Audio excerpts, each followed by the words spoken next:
Europe 1, il est 8h18, vous écoutez Mathieu Béliard. Votre invité Sonia Mabrouk, c'est l'ambassadeur de Chine en France, Lu Shai. Et c'est la première fois qu'il parle et il le fait au micro d'Europe 1. Bonjour à vous et merci d'avoir accepté de répondre en direct à nos questions. Vous êtes actuellement, Lu Shai, au sein de votre ambassade à Paris.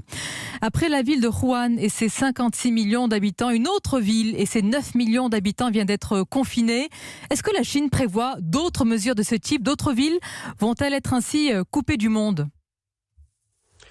Le gouvernement chinois a pris des mesures rapides, déterminées et efficaces face à cette terrible épidémie. Nous avons fait tout de suite tout ce qui est possible pour prendre en charge les patients infectés. 2 hôpitaux de campagne avec une capacité de 2500 lits sont construits à Wuhan pendant 10 jours. Bien sûr, la situation devient encore très grave.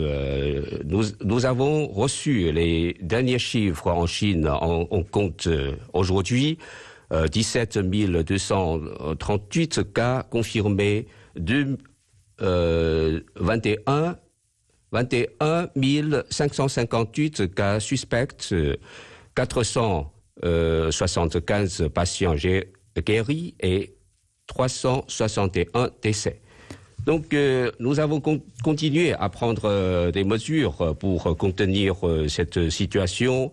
Maintenant, plus de 6 000 médecins et infirmiers sont convoqués de par le pays pour venir en aide à Wuhan, épicentre de l'épidémie, et 1 400 médecins de l'armée de libération du peuple chinois sont arrivés à Wuhan sous les ordres du président. Monsieur Lu Shai, vous venez de nous donner le bilan effectivement officiel en Chine qui s'est aggravé. Certains craignent un bilan en réalité beaucoup plus important. La revue médicale The Lancet, qui est la référence des revues médicales, publie une étude affirmant que le nombre de personnes contaminées serait 10 fois supérieur à ce qui est annoncé.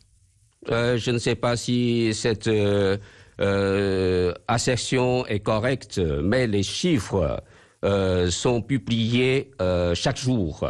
Ce sont des chiffres officiels. Et bien sûr, cela augmente tous les jours. Mais je ne pense pas que les chiffres publiés par le gouvernement chinois n'est pas transparent. J'ai la conviction. Vous affirmez une transparence et vous avez dit, monsieur l'ambassadeur de Chine en France, au début de notre entretien, que la Chine a rapidement réagi dès l'apparition de ce virus. Il est vrai qu'en 2003, à l'époque de la crise du SRAS, on avait beaucoup reproché à la Chine d'avoir tardé à prendre la mesure de cette épidémie. Là, vous nous dites que tout a été fait rapidement ? Bien sûr, cette fois-ci, on a réagi beaucoup plus vite qu'il y a 17 ans de la période de SRAS.